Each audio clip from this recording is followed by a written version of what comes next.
Well, hello everybody. How are you this evening? It is a beautiful week after a rainy Memorial Day weekend. So happy to be on here with you all and welcoming you to another Ask the Doggy Experts Live. And I think we'll actually be having one of our trainers here, Jessica, join us this evening for a little guest appearance once we get into some things here. So I'm excited to have you all on here. And many of you probably didn't know this, but it is Pet Preparedness Month. And if you didn't know about Pet Preparedness Month, it's okay. It's probably not on everybody's calendar, but it probably should be because there's some really important things that you should be thinking about when it comes to being a really well-prepared dog owner. I always like to tell people, if you fail to prepare, you can prepare to fail. So let's do our very best job of being as prepared as possible so that we can give our dogs the very, very best care that they deserve and prevent some really crazy things from happening. So without further ado, I'd like to just go ahead and dive into one of the most important topics for us to be thinking about, especially with the time of the year.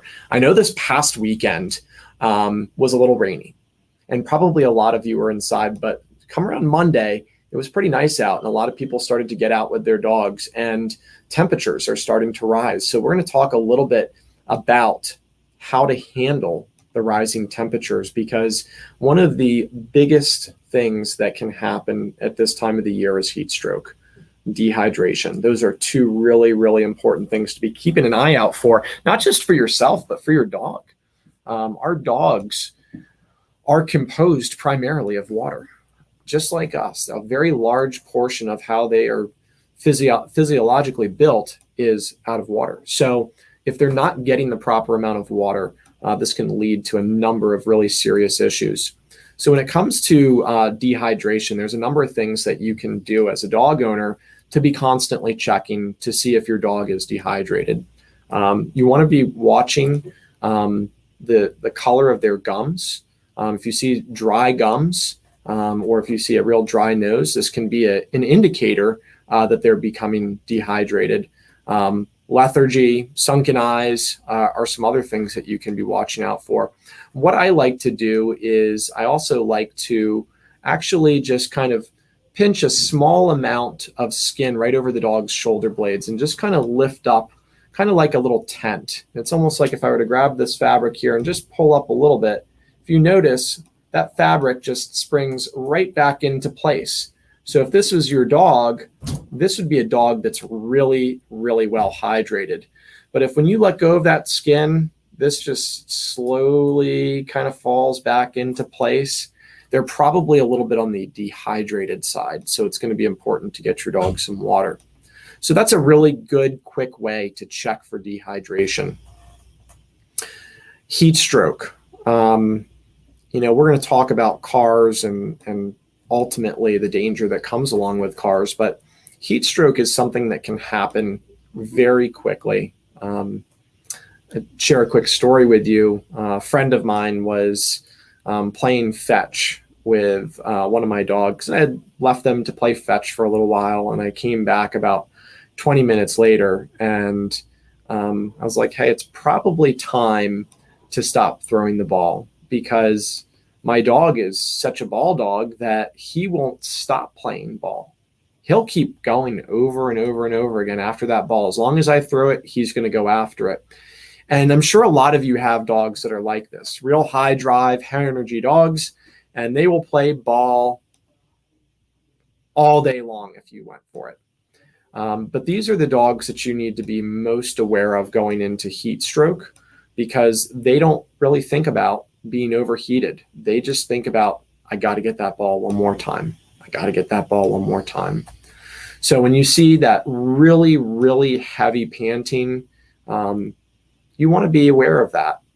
That dog may be getting close to their threshold, and you probably ought to give them a break. The color of their gums, if you see white or blue gums, that's a real problem. That dog is not in a good place. If they're just being lethargic, not really moving around, those are things that you also want to be keeping a close eye on.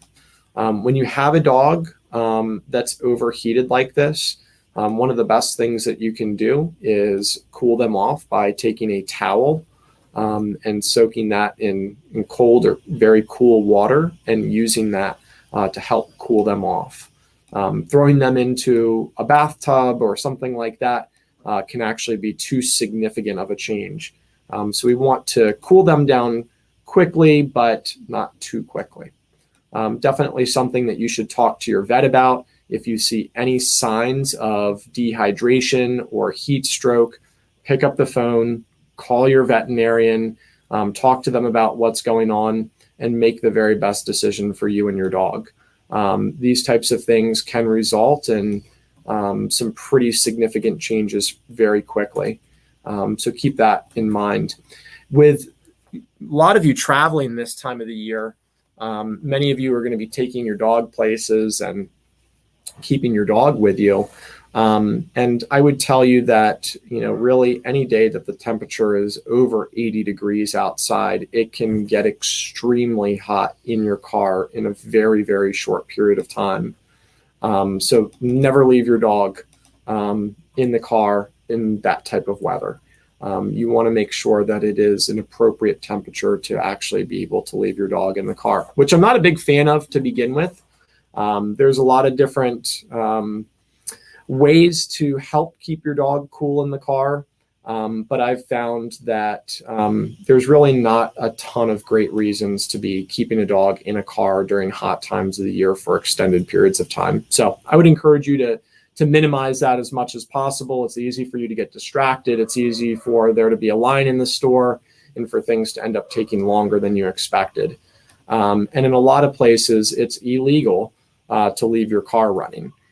So leaving your dog in the car with the car running, having the air conditioning on seems like a great idea until the air conditioning breaks or until the car turns off. And a lot of vehicles these days will actually turn off after a pretty short period of time, just because that's what the EPA wants to help reduce the amount of carbon monoxide in the air. So just keep that in mind. The car is really not the best place to keep your dog for extended periods of time based on how quickly it heats up. Some of the things that I encourage people to do, I can't say based on, I don't know where everybody's located, but depending on where you're located, there may be some different laws and different rules. So you just need to kind of do your own due diligence on the area that you're in. But there are some heat reduction window films that you can get for a vehicle. Those are designed to actually reduce the amount of heat transfer in your car. So yes, you would have tinted windows on your car. You don't have to have black windows for that to work. You can do some pretty light colored tints that you can still see through well. That will dramatically cut down on the amount of heat that's building up in your car if you are the type of person where you're traveling very frequently with them. Some more things around the car side of things is making sure that you have your dog secure. It really, whenever I'm driving down the road and I see somebody with their dog hanging out the window, it always just gives me great pause because I'm always worried about what happens if this dog gets into a car accident. Where does that dog end up? There's two different ways that I encourage people to contain their dogs in the car. One is utilizing a crate. Utilizing a crate is a very reasonable way to contain your dog in the car. There's several different types of crates out there on the market. A lot of them are airline style crates that people will use in their vehicles. Most of these things are not that durable. So if you end up in a car accident, a lot of those times those things will crush, they'll break, and they won't really keep your dog all that well protected. And a major, minor fender bender, they may avoid your dog from escaping from the vehicle and actually getting away, which is super important. But there's some other brands of crates that are out there that are going to be much better for traveling, such as the Gunner crate. We don't get paid to say that, but they do make a very, very sturdy crate, and know somebody who was in a pretty bad car accident, and his dog was in a Gunner kennel, and it ended up saving the dog's life. So I'm a big fan of those, and I know some of our other trainers here. also utilize that, that style of crate. There's a number of different tools that you can get for your car. They've got some different fans and things like that that you can also set up. Some of them are solar powered. Some of them connect to, cigarette lighters, things like that. And they've also got some different cool mats out there on the market. So I believe the best approach to traveling with your dog is, really having a lot of different tools and a lot of different ways to help make that car as comfortable as possible. I really like the idea of solar blankets, putting those over your dog's crate, making sure that you're not blocking airflow, or even over the vehicle. WeatherTech does make some window covers that completely block out the sunlight. And you'll see them a lot of the time on people's front windows. WeatherTech makes them for all of the windows around the vehicle. So you can put one in your front window, your side windows, your back windows, and it essentially blacks out the car. So nobody can see into it. It also reflects all of the sunlight away. So it really does make a huge difference in keeping things cool inside the car. I've always been a big fan of making sure that the dogs always have access to water. There's a few different types of waters out there on the market, but having something that your dog can't spill and that they can just gradually drink from is suggested. They've got some like guinea pig style waters out there that can work pretty well that attach to the outside of the crate. And this way the dog doesn't end up spilling the water and not being able to actually drink it. So the big thing here, just to keep in mind when traveling with your dog, especially if you're taking your dog out of state or to an unfamiliar place, is to recognize that when you're in a new environment with your dog, you are the most likely to end up with a problem because there's unexpected things in different environments. And for example, rest stops tend to be a very busy area. There's a lot of sights and sounds and smells and things that your dog may not be familiar with. And the result of that is a lot of people lose their dogs each year at rest stops where the dog gets away from them at the rest stop for whatever the reason may be. So I always just encourage you, when you're traveling with your dog and you're taking them different places, even if you have a dog that normally listens really, really well to you, I'm going to go ahead and encourage you to just keep the leash on your dog. Even if you trust them, you're in a new environment and we really want to set them up for success. So that's some of the stuff that I would think about when it comes to car safety and traveling with your dogs. I'm just curious, how many of you that are on here are planning to travel somewhere with your dog? Let's see where you are going with your dog. So go ahead and just post into the comments where you're taking your dog this summer. We'd love to hear some of the places that you might be choosing to go to. Maybe you're going to go to the beach. Maybe you're going to go to the mountains. Where's everybody taking their dogs to? Just curious. I know where I'm taking my dogs. Taking my dogs hiking a lot. Be a lot of taking my dogs to different trails. I've got a couple Labradors that love to swim too, so better believe they'll be in the water. Shenandoah in our RV. That's awesome. That's a great trip right there. Shenandoah is beautiful. Beautiful.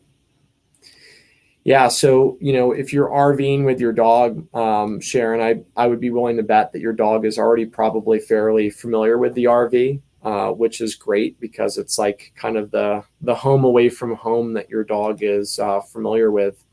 And, you might just want to think about working with your dog on some things to make the RV even safer. For example, teaching them to wait at the door. Things of that nature. Maybe your dog waits at the door at home, but doesn't know to do that when you're going in and out of the RV. So something for you to maybe think about there. So I think we have Jessica joining us here, I think shortly. And is Jessica here? I think she's here. What's up, Jessica? Hey, Andrew. How are you guys doing tonight? We are well. We are real well. What are you up to? Well, I was actually just hanging out on the back deck and getting ready to make some dinner. I had a little bit of a later night at work, so I'm having a little bit of a later dinner tonight. So I've got Raven and Buckshot with me on the back deck, just getting ready to cook some dinner. Nice. What's up, Raven and Buckshot? Good to see you all. Awesome. Well, we were just thinking about, or I was just thinking about barbecues and, safety around barbecues in the summertime. So I think it's perfect timing. What are you going to cook tonight? I'm actually I got these really nice porterhouse steaks from the supermarket over the weekend. So I'm going to grill those up tonight with some vegetables. So I'm super hungry. So I'm getting ready to start cooking. I know this isn't a cooking show, but maybe sometime. Well, we could turn it into a dog training and cooking show. Why not? Why not? Why not? So Jess, I see you have your dogs over there on a place right now. Yeah. So why don't you talk a little bit about why you're doing that? Well, I think for me, because I have, and I can kind of pan the camera around a little bit, I have my grill over here. I have this nice retractable mesh gate because I don't have the dogs on like an invisible fence system at our house, internal or external unit. So the part where the fence goes down isn't fenced in that part of the yard. So we have that as a nice safety preventative so we can enjoy the dogs up here. But I do, if you notice, Raven, she's on like a little flat dog bed. Buck is on like a little corunda bed over there. I like to have the dogs to be able to target. I don't expect them to stay there for long periods of time. But when they get a little bit closer to the deck, I like to just be able to send them away because, oil spurt out flames. It's a propane grill. So I just want to be able to make sure my dogs are safe when we're up on the deck grilling. That makes complete sense why you would want to do that. Those dogs with very, very curious noses, the scent can really get the best of them. And I mean, I just think about sometimes when I drive through like a neighborhood, when you're driving and you can smell somebody's barbecue and you're like, dang, that smells great. Really good. Like, I want to know what they're having. And like, imagine what your dog is smelling. Like, it smells good to us from like 500 feet away. The dogs have to just be losing their mind. Yeah. There you go. I agree 100%. Something like that. Absolutely not. That's where we're going. Place. There you go. Yeah, I think that, I don't know, the place command is just probably one of my favorite commands in general because you can use it for literally everything. Anything. It's anything and everything. That's right. So in terms of, barbecuing, Jess, are there any other tips that you like to, kind of share, things that you avoid doing or any other barbecuing related tips? Because I know there'll be a lot of people barbecuing. Well, there's a lot of things that I tend to avoid just in general. One, I don't ever usually give my dogs any food off of the grill, just based on, seasoning, fats, all sorts of things. There's a lot of unhealthiness that goes into the grilling aspect of things. And I think, in terms of digestive system and just bad manners and habits anyway, I never really give the dogs anything off of the grill or even off of the table for that matter. But just making sure that we're being very safe with how we're grilling, making sure that everything's set up appropriately so you can have good control. If you see where I have the dogs placed, if I'm at the grill, I can direct them back this way if I need to, so they're not going into trouble potentially. That's great. Yeah, I don't feed my dogs anything. I think people think I'm an evil dog owner because I don't give my dogs scraps. Like I'll always remember the one time I decided to give my Malinois Kayla a chicken nugget from McDonald's. Uh-oh. And I don't even know why I decided to do it. I just really was like feeling like she deserved something special one day. So I gave her a chicken nugget from McDonald's and she played with it for 35, 40 minutes. She didn't even realize that it was human food and that she should consider eating it. So I've always just been that way. And I think You want to know what I think it comes from? I think it comes But from my fear of my dog having just blowout diarrhea all over my house. Because if you've ever dealt with that, you don't want to deal with it again, right? true Like you just story. don't. You really, really don't. So, True story. yeah. When I was Andrew, when I was younger, I made the mistake. I was had to have been like in my late teens, early 20s. It was Thanksgiving time. I know we're wrong holiday, but it was around Thanksgiving time, and we gave the dog that we had at the time some turkey and gravy, and not even thinking about anything. And I will never do that ever again, ever. Live and learn, as they say. Live and Well, learn. one event learning that's called. Well, and that's what we're here to help some people hopefully avoid is having to bust out the steam cleaner in their house. So, yeah, because I Touche. mean, allowing dogs to, eat some of the stuff that we might think is okay, like, licking up fat drippings and, chewing on cooked bones and things like that. Cooked bones can splinter and can be very dangerous for dogs. And Mhm. a lot of these things can ultimately even end up creating pancreatitis and things of that nature. So just a really, I've just always said, you know what, I want to keep my dog as healthy as possible. So I'm going to keep him only eating what he was designed to be eating. Exactly. Exactly. I read So, something the other day that said, "Shout out to my dog who's been eating the same thing for the past 10 years without complaining." yeah, I don't know how. I actually rotate my dog's food. So I Do you usually, really?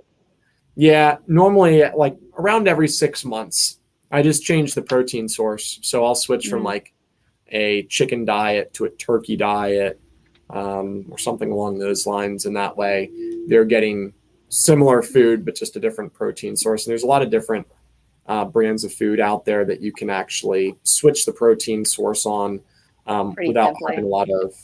a lot of issues because the rest of the recipe is pretty much the same.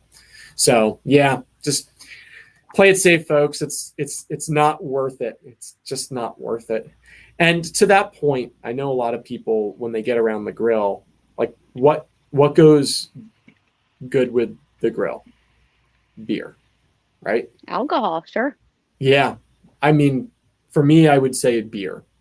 Beer and the grill, for some reason, they just seem to go hand in hand. So probably not giving your dog beer. It's probably something that you should consider. I know a lot of people think, it's just a little bit, no big deal. And I hope you're right.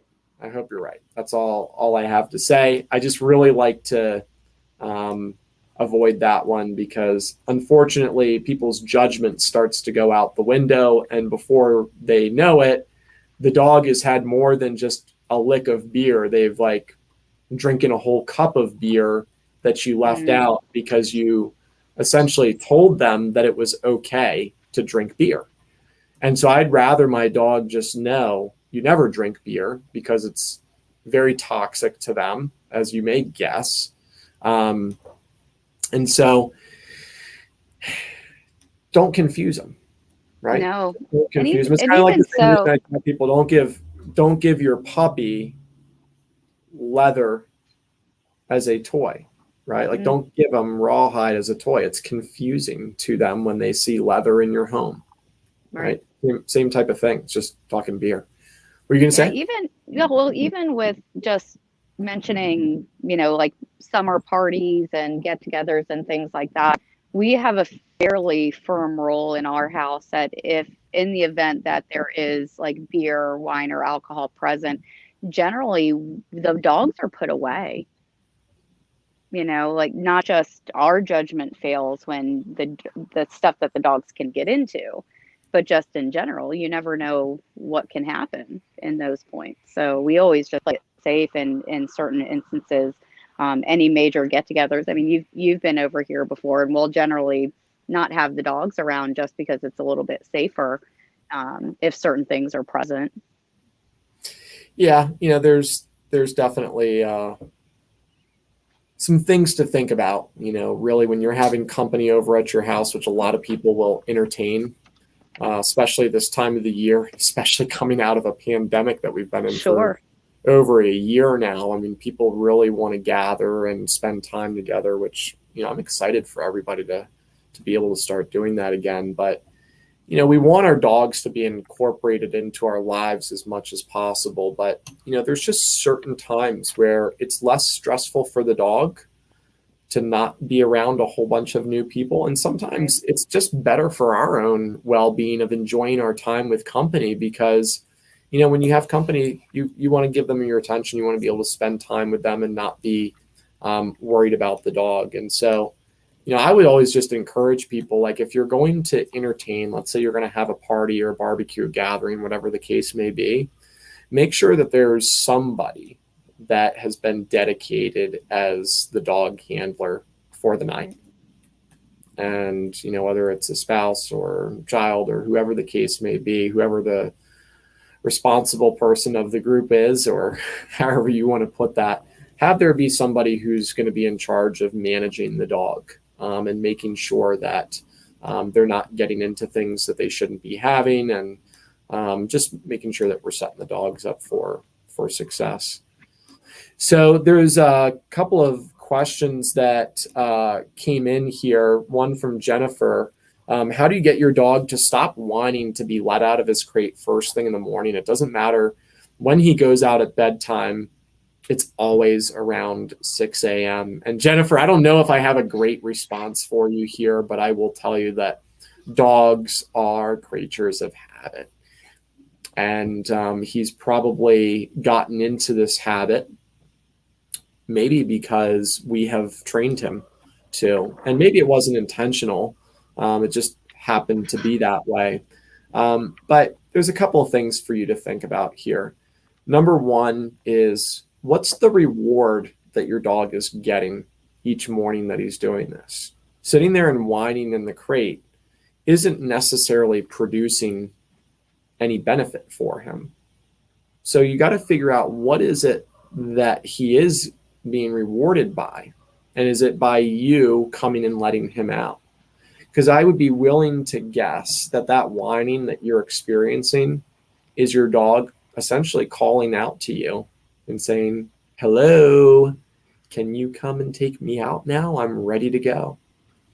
And I always like things to be on my terms with my dogs. I like to be the one to decide when we're going to do things. And so, for example, when I come home from work, I don't run to my dog's crate and immediately get them out. Okay. Now, let's say I got held up really late and my dog had been there longer than I had hoped for. Yeah, okay, maybe I would do that. But my general rule of thumb is, when I'm coming home from somewhere, I wait 20 minutes before I greet the dogs if they're in their crates. So I wait for them to actually fully settle down, relax, and lay down in their crate quietly. And when they're at that point, that's where I will approach them. And if I do that during the day and just through my regular routine, that will help them start to learn that they get what they want by doing what you want, which is being quiet and being calm and being relaxed. So I would encourage you to start implementing the wait 20 minutes when you come home, but also in the morning. If he's whining first thing in the morning, wait 20 minutes. Okay. Wait for him to fully settle down before you let him out of the crate.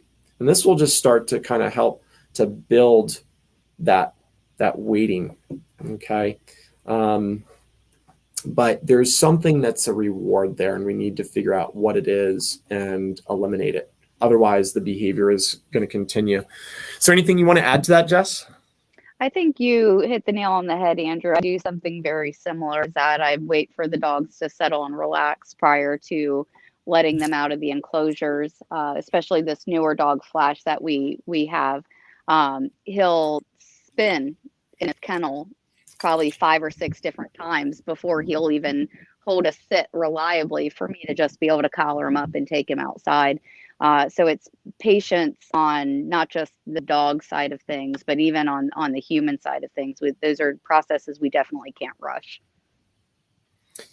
Yeah, and something just popped into my head here that I want to also add back in here, which is make sure that when your dog is contained, that you're not doing things that engage the dog while they're in their form of containment. So if you've put your dog in the crate or the kitchen or the laundry room, wherever you have them contained, ignore them when they are there. You can smile at them if you see them. You can go as far as even waving at them, but that would be about it. I would be really avoiding a lot of eye contact, especially if they're whining. If you have a dog that's whining in the crate, they whine and then you turn your head and you look at them. I mean, dogs are masters at reading you and they watch you all day long. So if they make a peep and you turn your head very quickly, they will put that together, that whining gets you to pay attention to them. So be careful about looking at them. Be careful about talking to them as well. Same type of thing. Dog starts to make noise and we start talking to them. They start to make that connection that their whining created verbal engagement between you and the dog. So I think silence goes a long way. And aside from that, don't touch the dog. When they're in their form of containment, don't go in and try to pet them through the crate. We just want to ignore them. We just want them to learn how to be. I would also tell you, make sure that crate is in the busiest part of your house where they can see life going on around them and learn to settle in that while there's other things going on. If we've got them cornered away in the basement or the garage or some area where they can't ever experience life going on around them, then they'll certainly struggle to learn to settle in the crate because they want to be with you. So if you need to, move the crate into the middle of the kitchen or the busiest room of the house. And then from there, you can help them to start learning to settle in that crate a little bit more. So Jennifer, I hope that helps you out. I want to answer a couple other questions here. So Matt asked, why are cooked bones bad compared to non-cooked bones? And the real reason behind this is the cooked bones, they get very hard. And when they get hard, they actually are a lot less flexible than they would be before they're cooked. So dogs that are chewing on them are more likely to chip teeth or break off bigger or sharp pieces that may be dangerous for them. So we tend to recommend a raw bone if you're going to use that type of treat with your dog. I've not been a big fan of giving even raw and uncooked bones because there's some health things that you need to be aware of from a sanitary perspective. Raw diets can be really, really great diets for certain dogs. It's just very important that you're taking all the proper precautions and how it is that you actually serve them that meal and clean up everything afterwards.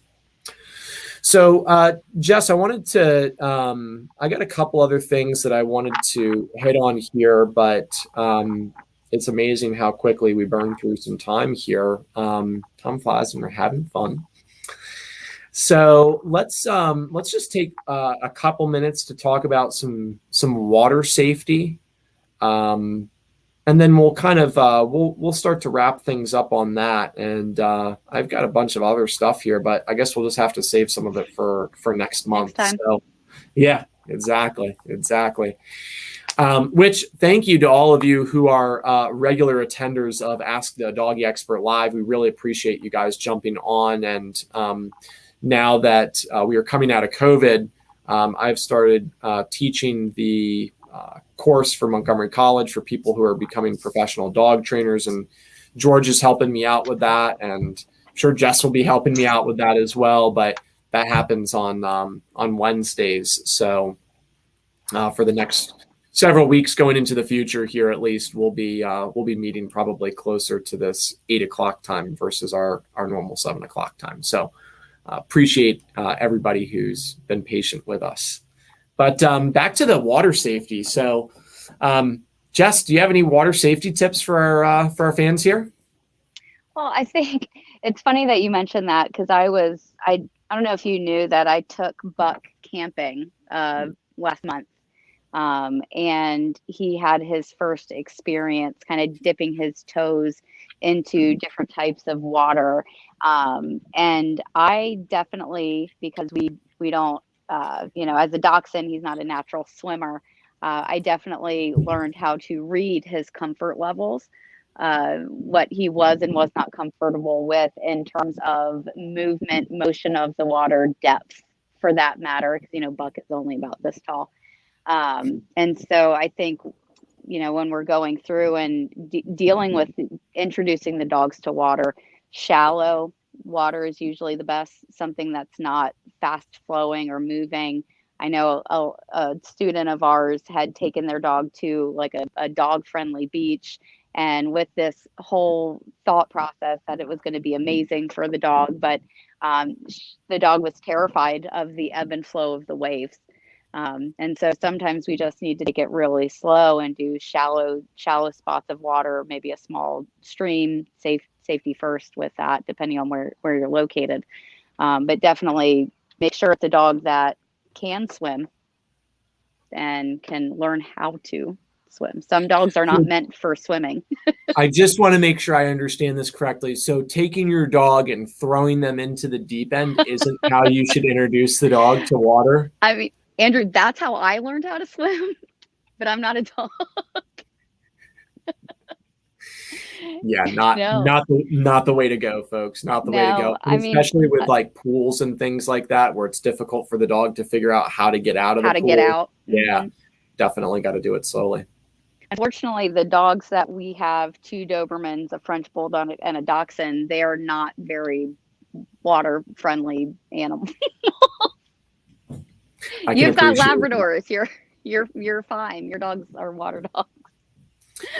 So on that note, yes, I have a couple of Labradors, also known as little otters, because they just seem like you literally at 8 weeks old, you put them in water, they swim. It's like they were born genetically knowing how to swim, and they are. I mean, that's really, really genetically ingrained into them. So they picked it up really quickly. With my dogs at a very young age, I put them in some pretty warm water, and we just kind of let them walk into it, and they just naturally figured it out. But not all of my dogs have been that way over the years. I've had Malinois, and I've had some other dogs that were definitely not water dogs. And, I always introduce them with creeks. I always just would take my dogs and go and walk through the creek. And we would just walk through the creek so that they would get used to the water being on their feet. And I remember in the beginning, they wouldn't even want to get near the creek. And so I would walk through to the other side, and it would drive them nuts, and they'd run back and forth on the bank. And then eventually they would try to dart across to me. But, doing some things that are, a little lower depth of water where, the water's only coming up to their hock or where their ankle would be, is a really great place to start. And realize that teaching your dog to swim sometimes is something that takes some time and some practice. Especially if you have a dog that you want swimming in the pool, you need to teach them how to properly exit the pool. How do they get out of the pool? Some dogs figure out how to jump in, but they don't know how to use the stairs. So we need to teach them how to use the stairs so that they know how to get out of the pool in the event that they fall in. I know a lot of places require you to have a fence around your pool, and I think that's smart.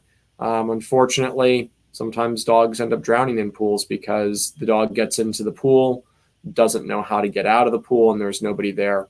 So I would tell you that if you have a pool, even if you don't want your dog swimming in your pool, I would tell you that you should teach your dog when they are in a pool how to get out of it. And that's something that we'd be happy to give you any insight and advice on. So that's something to keep in mind, just at your own home. But, thinking about getting your dogs out into, kind of the real world, especially here in Montgomery County, this time of the year, you'll start to see a lot of signs going up around the lakes. And it encourages you to keep your dogs out of the lakes. There's some pretty nasty blue-green algae poisoning that can kill your dog. That's the bottom line. Some of these things can be extremely toxic and cause your dog to go into renal failure. Unfortunately, I know some people who've experienced that, and I'll tell you, it's terrible. So really know about the water that you're taking your dog to.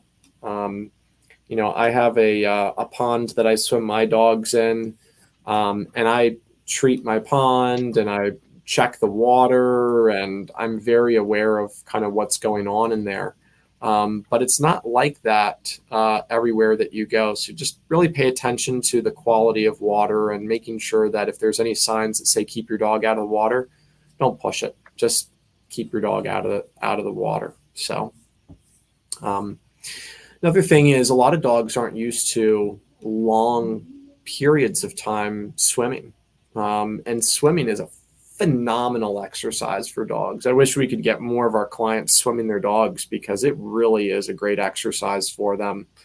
But it is exhausting, and getting a dog out in the water and swimming who's not used to, I don't know if it ever happened to you, but I know my first couple times in the pool, normally I'll get like a nasty cramp in my leg because like I'm not used to using all of those muscles. And so we just want to kind of keep in mind similar types of things can happen with our dogs. They may not have the stamina to do what we think that they may be able to do. So keep it small, keep it brief, don't overdo it. You can always increase these things over time, but your dog doesn't have to swim all the way across the lake, their first couple times out there. So I would just keep that in front of mind. And then lastly, if you're traveling with your dog, is make sure that you've got some quality water for them to drink, so that they're not drinking the bad water that they, could encounter. So, Jess, anything else you want to add around water safety for people right now? Just making sure. I mean, there are some life vests and life preservers that they do make for dogs. I have a couple of clients that go sailing with their dogs, which I think is a fantastic thing. Dogs that get their sea legs on the boats. We have a couple of clients that have sent pictures over the years of them paddle boarding with their dogs. I'll have to share one of those with you. One of our Oakley, they take her paddle boarding, which is fantastic. It's just a mobile place board, essentially.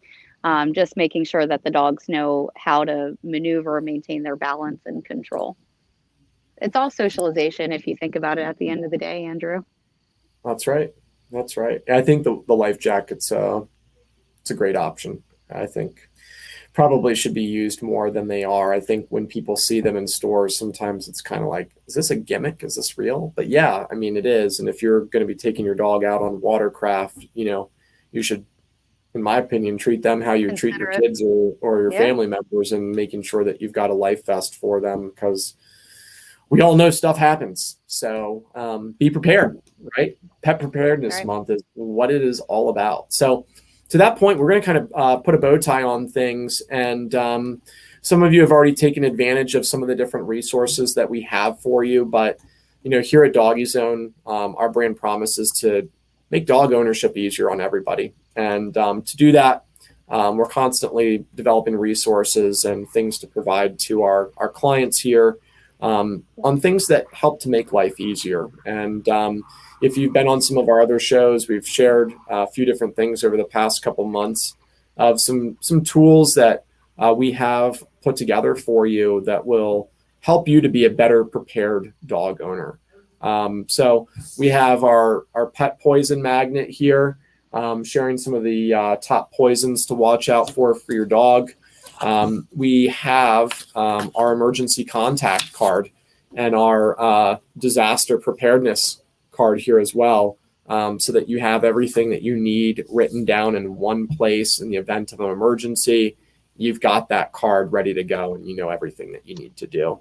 And then we also have our poisonous plants and household items another really good, important resource for you to be aware of if you don't have it. And I think we've got some other stuff too. In fact, what I'll do is I'll go ahead and have the team put together some packages of these things here. So if you live in the area, even if you're not a client of DogiZone today, but you live in the area and you just want to be a better prepared dog owner, we'll make sure to have some of these packages ready here in the next couple of days.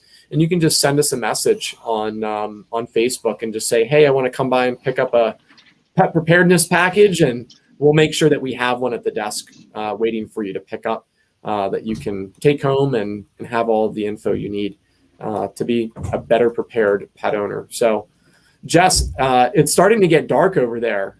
Yeah, it's starting to get a little bit windy. I thought I saw rain in the forecast a little bit later, so I'm glad I got done grilling well before that started. Well, I'm glad you got that done. So that's awesome. And I appreciate you jumping on with me here tonight. It was a nice little surprise to have you. So always happy to talk to everybody and share some wisdom and knowledge. That's awesome. That's awesome. Well, hey, everybody. Thank you for jumping on and spending some time with us on this beautiful Wednesday evening. And as we always say, if you know anybody who you think could benefit from hearing what we had to share tonight, we would love it if you just share this video with them and let them know about what we've done and delivered for you here. So we hope that you all have a better than great rest of your week. Look forward to seeing you very soon.